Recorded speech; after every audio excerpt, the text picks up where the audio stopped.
이어서 문자열 자료형과 튜플 자료형에 대해서 다루어 보겠습니다. 파이썬에서 문자열을 이용할 때에는 문자열 변수를 사용할 수 있는데요. 문자열 변수를 초기화할 때는 큰 따옴표나 작은 따옴표를 이용해서 초기화할 수 있습니다. 일반적으로 다른 프로그래밍 언어에서는 큰 따옴표를 이용해서 문자열을 초기화하고 작은 따옴표를 이용해서 하나의 문자를 초기화하는 것이 일반적인데요. 이 파이썬에서는 기본적으로 큰 따옴표를 이용하든 작은 따옴표를 이용하든 모두 문자열 변수가 만들어집니다. 또한 추가적으로 문자열 안에 큰 따옴표나 작은 따옴표가 포함되어야 하는 경우도 존재합니다. 이때 전체 문자열을 큰 따옴표로 구성하는 경우 내부적으로 작은 따옴표를 포함할 수 있으며, 반대로 전체 문자열을 작은 따옴표로 구성하는 경우 내부적으로 큰 따옴표를 포함할 수 있습니다.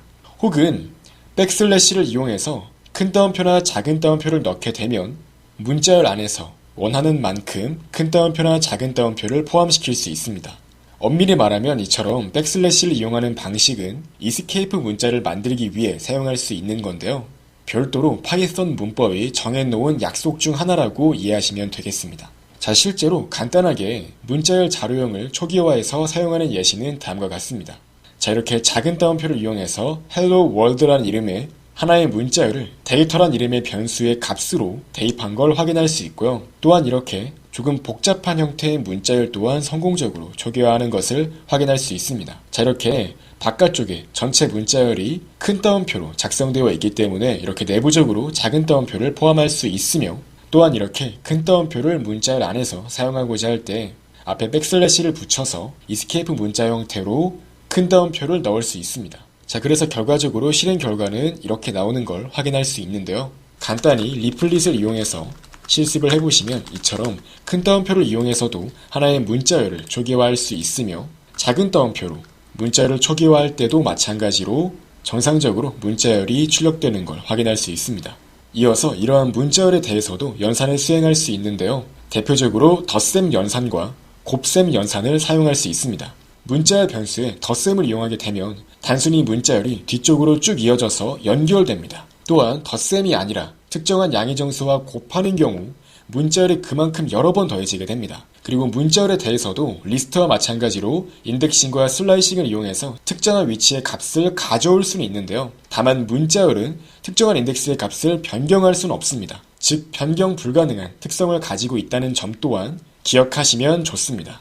자, 그래서 간단하게 문자열 연산을 이용해보는 예시는 다음과 같은데요. 자, 이렇게 단순하게 문자열에 대해서 덧셈을 수행하게 되면 이렇게 문자열이 뒤쪽으로 쭉 이어져서 더해지는 걸 확인할 수 있습니다. 자, 확인해 보시면 hello 그리고 공백 문자 그리고 world가 차례대로 들어가 있는 걸 확인할 수 있고요. 또한 이렇게 스트링이란 문자열을 3번 곱하게 되면 이 스트링이 연속적으로 3번 이어져서 들어가는 걸 확인할 수 있습니다. 또한 리스트 자료형과 마찬가지로 문자열 슬라이싱 또한 가능합니다. 자, 확인해 보시면 인덱스 2부터 인덱스 3까지의 문자를 쭉 이어서 가져오기 때문에 이 CD가 문자열로 들어가는 걸 확인할 수 있습니다. 따라서 이렇게 간단하게 몇 가지 문자열을 만들어 가지고 직접 덧셈 등의 연산을 수행해 보시면서 문자열의 연산에 대해서 익숙해지시는 것을 추천드립니다. 또한 이렇게 문자열의 경우 특정한 인덱스의 그 문자 하나를 바꾸는 연산 등은 기본적으로 사용이 불가능하기 때문에 이 점 또한 기억하시는 것을 추천드려요. 자, 이렇게 만약에 세 번째 문자인 L 이걸 선택해서 A로 바꾼다고 하면 이렇게 실행을 해보시면은 자, 스트링 객체, 즉 문자열 자료형은 원소 할당을 지원하지 않는다는 오류 메시지가 나오는 걸 확인할 수 있습니다. 즉 특정한 위치에 그 문자 값을 바꾸는 것은 불가능한, 변경 불가능한 객체라는 점 기억해 주세요. 이제 이어서 파이썬에서는 튜플 자료형이라는 다소 특이한 자료형이 존재합니다. 이 튜플 자료형은 리스트와 유사하지만 몇 가지 차이점을 가지고 있는데요. 먼저 튜플은 한 번 선언된 값을 변경할 수 없다는 특징이 있습니다. 이제 이건 문자열과 마찬가지인데요. 한 번 값이 할당되고 나면 특정한 인덱스의 값을 바꾸는 것이 불가능합니다. 이제 리스트 같은 경우는 특정한 인덱스의 값을 바꾸는 게 가능했죠. 이 튜플은 그것이 불가능하고요. 그리고 리스트는 대괄호를 이용하지만 튜플은 소괄호를 이용한다는 점이 문법적으로 다른 특징이라고 할 수 있습니다. 그리고 튜플은 리스트에 비해서 상대적으로 기능이 제한적이기 때문에 공간 효율적이라는 특징이 있습니다. 즉 일반적으로 리스트를 사용할 때보다 더 적은 양의 메모리를 사용한다는 장점이 있습니다. 간단하게 튜플을 사용하는 예제를 확인해 보도록 할게요. 이처럼 튜플은 초기화할 때 이렇게 소괄호를 이용해서 초기화하는 걸 확인할 수 있고요. 기본적으로 특정한 데이터에 접근할 때는 리스트와 마찬가지로 사용되는 걸 확인할 수 있습니다. 자, 이렇게 인덱스 3, 즉 네 번째 원소에 접근할 때는 이런 식으로 접근해서 출력할 수가 있고요. 그리고 인덱스 1부터 인덱스 3까지, 즉 두 번째 원소부터 네 번째 원소까지 데이터를 뽑아서 가져오고자 한다면 이처럼 1:4를 넣어서 이렇게 값이 2, 3, 4인 튜플을 가져올 수도 있습니다. 반면에 말씀드렸듯이 특정한 인덱스의 값을 바꾸고자 한다면 이처럼 튜플은 변경 불가능한 객체라서 원소 할당 연산은 지원하지 않는다는 이런 오류 메시지를 만나실 수 있습니다. 자, 그렇다면 이러한 튜플은 실제로 알고리즘 문제를 풀거나 코딩 테스트 환경에서 어떤 경우에 사용하면 좋을까요? 이제 일반적으로 파이썬 커뮤니티에서 추천하는 이 튜플을 사용하면 좋은 경우는 다음과 같습니다. 자, 먼저 리스트와 다르게 이 튜플의 경우는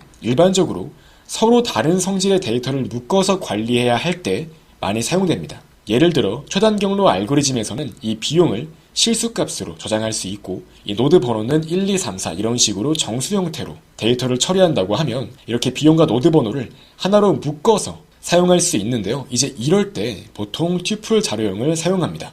이뿐만 아니라 이를테면 학생 정보라고 하면 학번, 성적 이렇게 다양한 정보를 포함할 수 있겠죠. 이처럼 다양한 서로 다른 성질의 데이터를 하나로 묶어서 관리해야 할 때 이러한 튜플 자료형이 사용된다는 점을 기억하시면 좋을 것 같습니다. 또한 다음 시간에 다루게 될 사전 자료형, 집합 자료형 등에서 이 해싱의 키값으로 데이터의 묶음 혹은 나열을 사용해야 할 때 이러한 튜플을 사용할 수가 있는데요. 이 튜플은 변경이 불가능하기 때문에 어떠한 해싱 연산에서 키값으로 사용될 수 있습니다. 반면에 리스트 같은 경우는 변경이 가능한 객체이기 때문에 키값으로 사용될 수 없다는 점이 또 다른 유의점이라고 할 수 있습니다. 그리고 추가적으로 리스트보다 메모리를 더 효율적으로 사용해야 할 때 이러한 튜플을 사용할 수 있다는 점까지 기억하시면 더 좋습니다. 자, 이상으로 이번 시간에는 파이썬에서 문자열 자료형과 튜플 자료형에 대해서 알아보는 시간을 가져보았습니다.